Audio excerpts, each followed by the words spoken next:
Hello and welcome! Silrace here with some World of Tankies, and this time we are playing something a little different. We are playing Excelsior.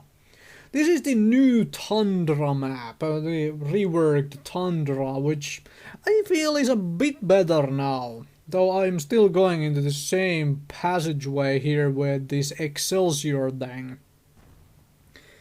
So I bought Excelsior quite a while ago from some kind of a sale. I can't remember what sale it exactly was and how much it was off the Excelsior purchase price, but I decided to buy it as a, something funky, something different to play for when it comes to premium tanks.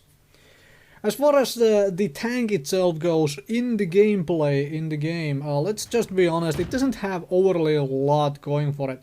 Lots of its armor is pretty much flat, and it's hard to bounce things. It does have a very nice 144mm of penetration with its premium rounds though, which gives it a pretty nasty bite against even tier 6 tanks. If you are willing to fire premium rounds with it, that is.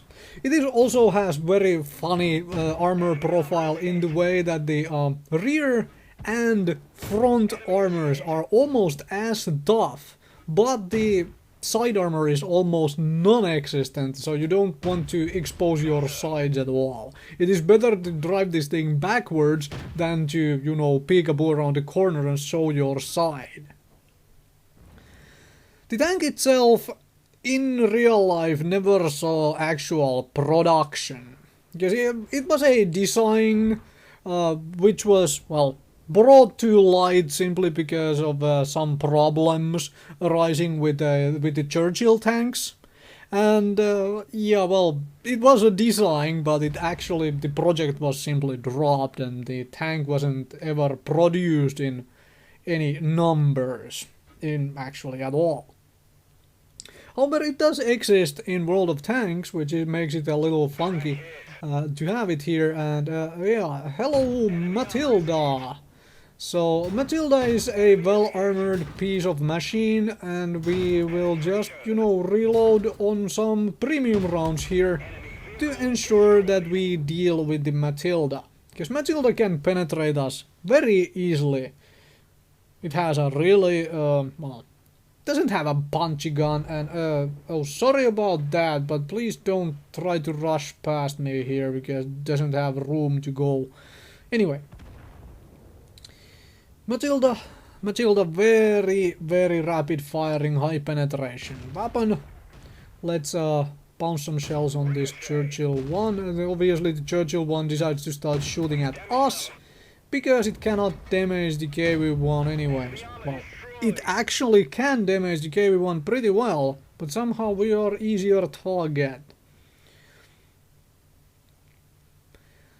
So now we have broken through, and it is time to start doing this clearing job here. You can start with this guy. Here, have another shell. Oops, someone took that kill. Okay, let's go find something else to blow up. In my honest opinion, if, it's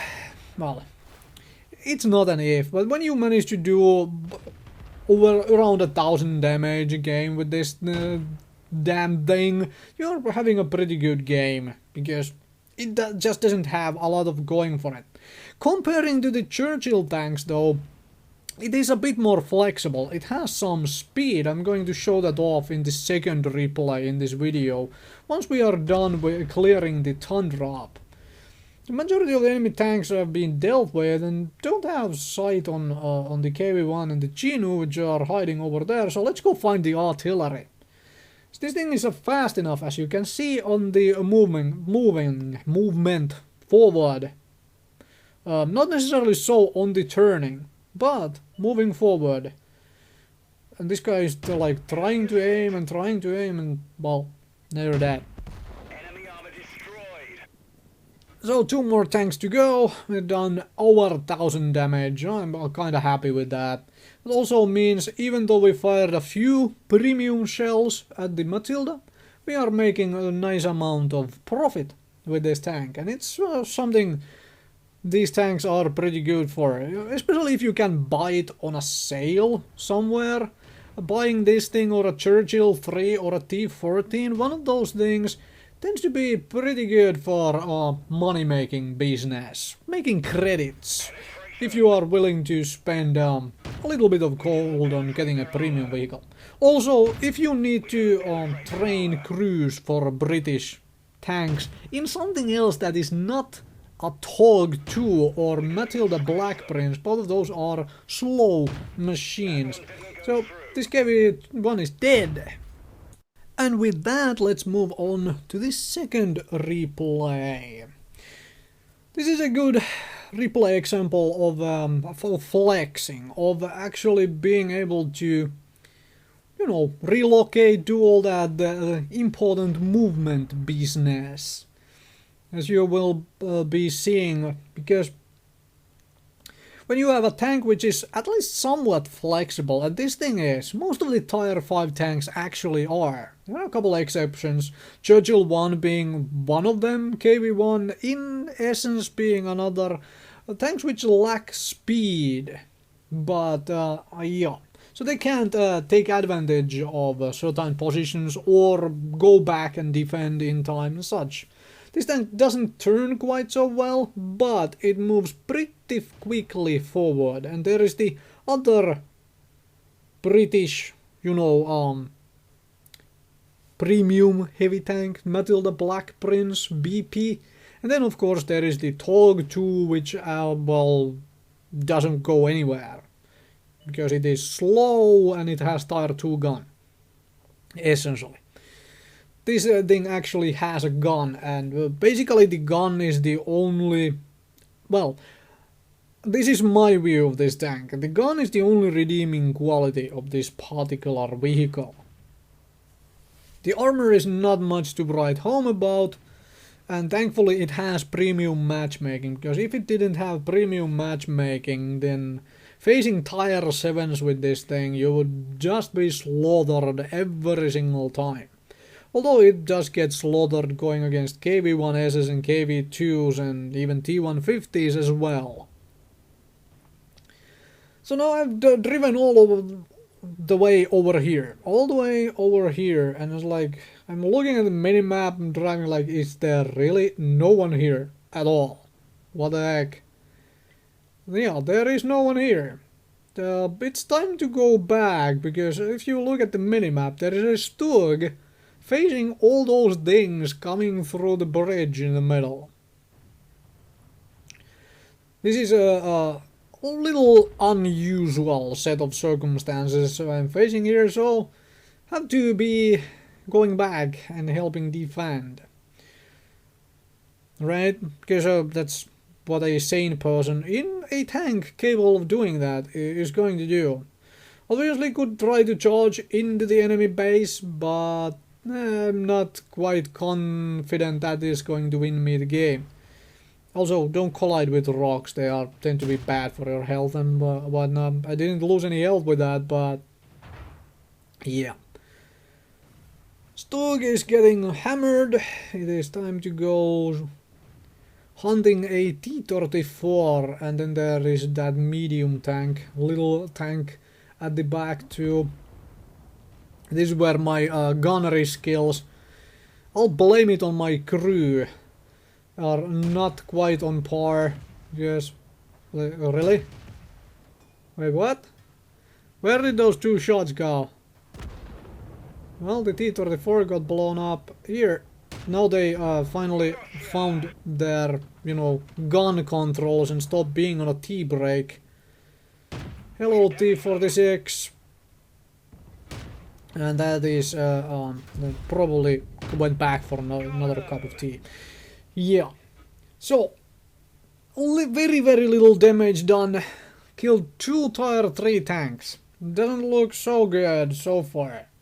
We are down most of the things. I mean, our majority of the Tier 5s on the team are dead by now. Well, the enemy has pretty much lost their Tier 3s, and they have a bunch of Tier 5s still driving around. So what's up here? There is a KV-1. Hello, KV-1. It blows up my track. Near notice. Oh, okay, it doesn't have the top gun, it's actually using the derp gun on the KV-1.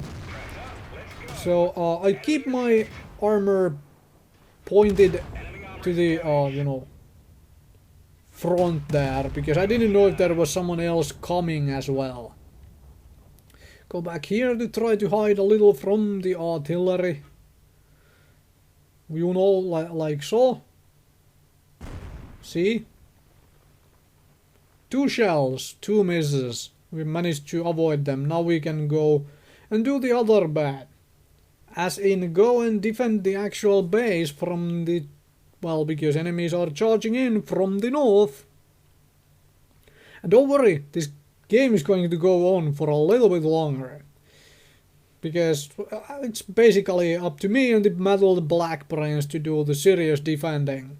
Although we do have an M7 priest who thinks it's a scout. Which is kind of funny enough, but... because, I mean, if he wanted to scout, could probably have gone way earlier to try and do that business. This guy thankfully doesn't run into me. That would have been a little embarrassing. See here, M7 priest goes and scouts and dies. Late moment suicide scouting in progress. So at least these 2 guys have been seriously damaged, so I can deal with them. And the gun depression is also pretty nice, thankfully, because, well, it is a British vehicle after all, so hello BDR. Okay, this guy shot. Not enough gun depression. Here you go, and the armor on BDR is mostly angles. It is pretty bad armor other than the angles. So... being able to shoot at it from above, so the armor is essentially flat on the upper front plate, is really nice. It allows me to penetrate that very, very well. And then we are driving onwards. Oh, hello. What is with these scouting artillery pieces? I don't get it. Well, at least there was one on each side. So wait just a sec and then start moving again. And don't knock down the tree to show that I am actually going forward, because although that can be assumed pretty well, but if I had knocked down the tree, they would know my exact location. Because artillery is always watching. I mean, after all, the artillery is a GPS with a gun. That's how I perceive it. They have a full view of the map. And they have a gun which can reach, for the most part, majority of the map. So yeah, that's about that. And now there is a Crusader and a KV-1 and 2 artillery pieces. That is interesting, to say the least. Kinda afraid of the Crusader. Oh, there is a bishop. First, go into the cover. Like so, then turn around and start helping this Black Prince in case it needs help. Which it turns out it does not need help. So get back into cover, and after that explosion, now I know where the last artillery is. It's on the hill ridge at the, you know, next to their base. There is that little shelf you can drive up to, and it's definitely there. What I don't know is that where is the KV-1 and where is the Crusader? Now, if the Crusader was very sneaky, which I personally thought it was going to be very sneaky Crusader, it would be up here on to my right. Again, I know where the KV-1 is. Where is the Crusader? Because if it had been up here, where I'm gonna take a quick peek at here as well, if it had been up there, that could have been a really nice ambush point. Anyways, our last artillery, is still alive, but the second artillery piece decided to also work as a scout, to die to the KV-1. So Black Prince versus KV-1, and I'm gonna go artillery hunting, because I know where it is. I don't know where the Crusader is, although I'm about to find out. Wait, now the artillery has been shown and... Wait, what? What are you doing there? Tilt the armor, turn it a little, like so. And then start hammering shots into the Crusader. From this angle it should be a little difficult for the Crusader to penetrate me, and this guy doesn't even move, although he managed to kill my driver. Put the driver back in action and then go find the artillery piece. Drive up the hill, because, well, yeah, drive up the hill. At least this tank, as I've mentioned, has gun depression, so it can do this sort of stuff. And, hello. Have another shot. KV-1 is almost dead, although Matilda dies now, and then we go and secure the kill on the KV-1. Thank you very much for watching. Hopefully you enjoyed this look at the Excelsior Tier 5 British premium tank.